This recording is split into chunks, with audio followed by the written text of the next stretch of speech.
প্রতিদিন জিমে আসার জন্য শোল্ডারে ব্যথা, চেস্টে ব্যথা। সো গেস হোয়াট, আজকে leg, let's go. The funny part is যে লেগ ডের দিন আমরা কেন ডেড লিফট দিব। অ্যাকচুয়ালি ডেড লিফট হচ্ছে একটা কম্পাউন্ড এক্সারসাইজ, যে এক্সারসাইজে একসাথে লেগও ট্রেন হবে, লোয়ার ব্যাকও কিছুটা ট্রেন হবে।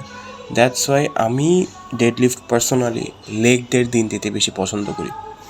ওকে, সো ডেড লিফট দেওয়ার ক্ষেত্রে ফার্স্ট অফ অল তোমাকে পায়ের পজিশনটা ঠিক রেখে সেন্টারে রাখবা। এটাকে বলে কনভেনশনাল ডেড লিফট, যেখানে আমি পাটা সেন্টারে রেখে উপরের দিকে টান দিলাম অ্যান্ড পা দিয়ে নিচে মাটিতে পুশ করলাম।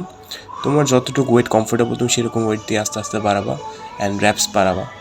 এই যে আমরা যেরকম দেখতে পাচ্ছি, ইটস ভেরি ইজি, এতটা কঠিন না। সবচেয়ে মজার এক্সারসাইজ লেগ ডের দিন, সেটা হচ্ছে লেগ প্রেস। লেগ প্রেসে আমি অ্যাকচুয়ালি আজকে 200 কেজি মারতেছিলাম। তো এখানে ওয়েটগুলো যদি দেখাই, এ পাশে উপরে 2টা 25 আর নিচে হলো 150 কেজি টোটাল। অ্যান্ড এই যে পা দুটো সেন্টারে রাখবে, একটু ভি শেপ হবে, অ্যান্ড দেন আনলক করবা। আনলক করার পরে পুশ করবা। আর সবচেয়ে ইম্পর্টেন্ট হলো পা সম্পূর্ণভাবে স্ট্রেট করা যাবে না, তাহলে কিন্তু নি লক হয়ে যেতে পারে। That's the thing. সো এভাবে আমি কয়বার 7বার থেকে 8বার করছি, কজ এটা 200 কেজি, ইটস নট দুধ ভাত।